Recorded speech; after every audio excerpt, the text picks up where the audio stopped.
Assalamualaikum warahmatullahi wabarakatuh. My name is Ilyani. So I'm going to present question 1 in assignment 1. In the question 1, it asks us to build a simple calculator, which is the first input in it to be an even round number, which is between 10 until 30.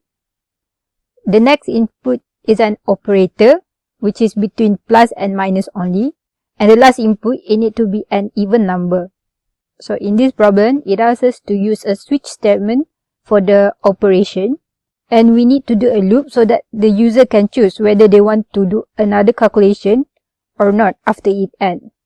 And in this problem, it asks us to practice an error control, which is when the user input a number which is an odd number or input the wrong operation, it will produce an error message. And so now I'm going to present the flowchart for this problem. First we start.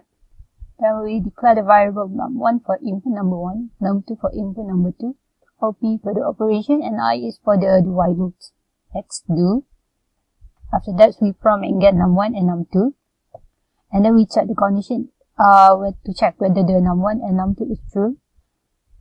Num1 and num2 is true if it is greater than equals to 10, and num1 is less than equals to 30, and num1 is an even number. Num2 is true when it is an even number and it is greater than equals to 10 and less than equals to 30. If the condition is false, then it will display to the user that they have entered the wrong input. And after it displays the error message, it will ask the user whether they want to continue the calculation or not. So if the condition here is true, then we'll prompt and get the operation from the user. If the user choose plus, if it's going to be true here, then it will display num1 plus num2. Then it will ask the user whether they want to continue calculation or not. If the user choose operation minus, it will then the condition here is true. And will display num1 minus num2, then it will ask the user to continue or not. If the user choose other than plus and minus, for example divide, it will go to the default and it will display an error message. After that, it will ask the user to continue calculation or not. If the user choose y here, then the loop will start over again and it will ask the user to prompt and get num1, num2. If the user choose other than y, the program will end. So now I'm going to explain in the C++ program. First, we declare num1 and num2 as integer, or p and I as character. Next, we display an introduction message to the user. Next is the starting for the do while loop. After the do, we display a warning message to the user, and then we ask the user to enter num1 and num2. After the user enter num1 and num2, we check the num1 and num2 if it's correct or not using the if statement. If the num1 and num2 is correct, it will ask the user to enter the operation. If the if statement here is false, then it will go to the else and display an error message. So after the user enter operation, it will go to the switch case. So if the user enter plus, it will display num1 plus num2 and then break. If the user enter minus, it will display num1 minus num2 and then break. So if the user enter other than minus and plus, it will go to the default and display an error message. So after break in the switch case, it will go to line 44 and ask the user whether they want to continue or not. If I equals to y here, then the loop will start again and ask the user to enter num1 and num2. If I here is not equals to y, for example n, the loop will exit and it will display thank you message. So now I'm going to show a sample outcome from this program. So the first line is the introductory line. The next line is the warning message, and then it will ask the user to enter the first input, for example 30, and then it asks the user to enter the second input, 20, The condition here both is true, so it will ask the user to enter the operation. So this is the outcome from this calculation, which is 10. Next is going to ask the user to continue or not. Yes. So now I'm going to show what happens if there is error. So if the user enter a wrong number for the first input, 2, or incorrect number for the second input, it will display wrong input and ask the user to continue or not. So now I'm going to show if the user input a wrong number for second number, it will also display an error message. So to exit, the user just press any key that other than Y, for example N, then it will display a thank you message. That's all for me. Now we're gonna move on to the question 2. Now we proceed with question 2. A program is required to find the frequency of each digit in a given integer. Firstly, we have to synthesize the problem. From the statement, it is stated that we have to find frequency of each digit, which is 0, 1, 2 until 9, in a long integer, which is the user input. So the input is integer, the output is frequency, and the process that we might use is nested loop. For algorithm design, we choose to use pseudocode to draft the flow of C++ code later on. We start by declaring the variables, which are I, frequency, number, num, and R for remainder. Then we prompt the number, which is the variable from user. As you can see, this code contains two loops to find the frequency of each digit. The loop that being used is do while loop and for loop. For conditional statement, if statement is used. Now we move to the code itself. We also share the table here for easier understanding. We start by declaring the variable with integer data type, and then we prompt user for input here.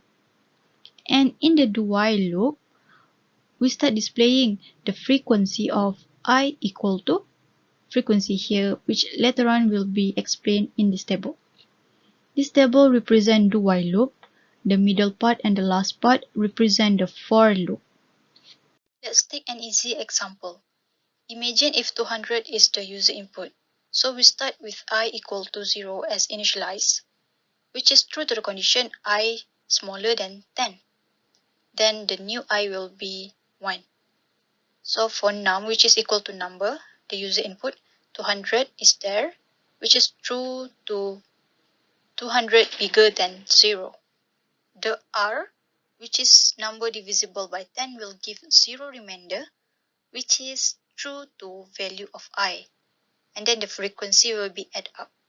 Now it will repeat for a new num, which is num divided by 10, 20, true to the condition bigger than 0, and it also give remainder of 0, which equal to I.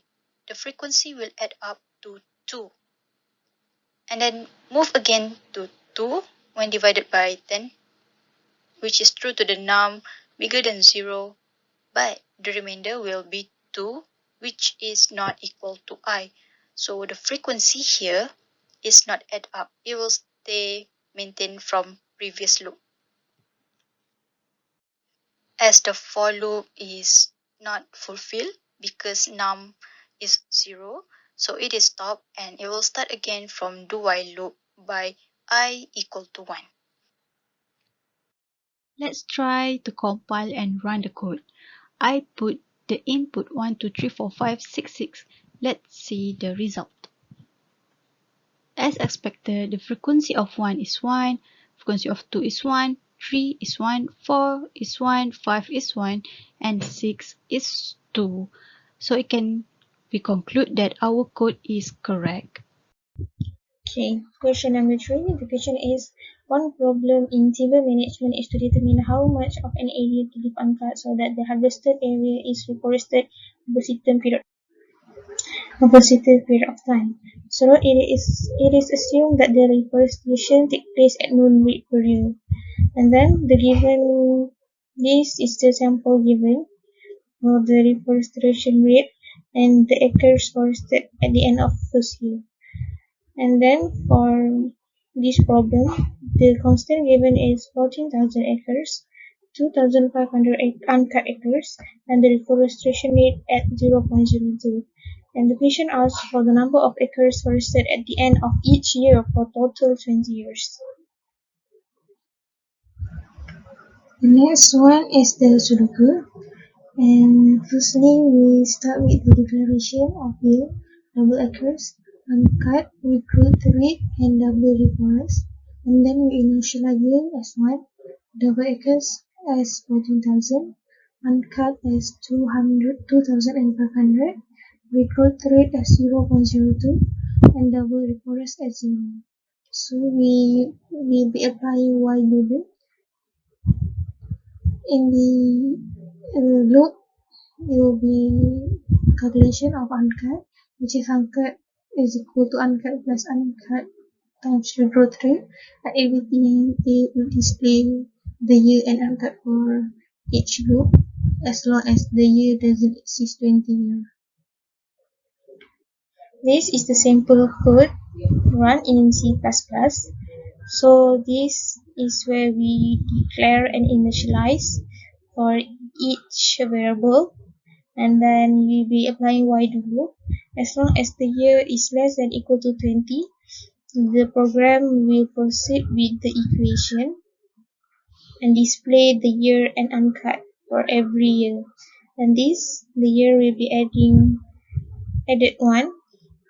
So if the year is more than 20, this code will error the program. This is the sample output for the first column. It shows the number of years from 1 until 20, and for the second column, it shows the reforested area for each year until it reaches 20 years. Hello, I am Intan Nohaslinda and I am going to explain and synthesize question 4.